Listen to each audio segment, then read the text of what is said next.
Well, that's the problem, is that we don't have a green thumb.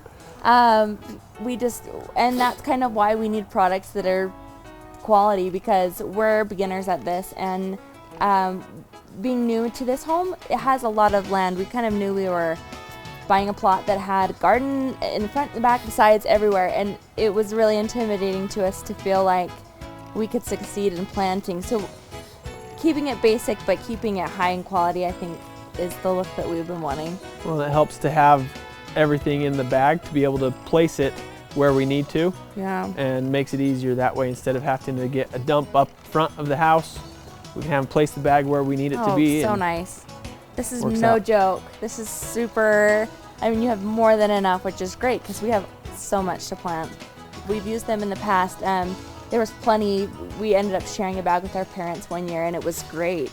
We had far less to plant that year, so we went ahead and upgraded to the bag all on our own, and due to needing more space this time. And yeah. The one thing I know is it's easy cleanup, because you don't have to sweep it up afterwards. It's all there, so there's not a mess afterwards. So up front is mainly planting flowers and things like that, but we do have garden space, so we can do a little bit of vegetables and some other plants like that as well.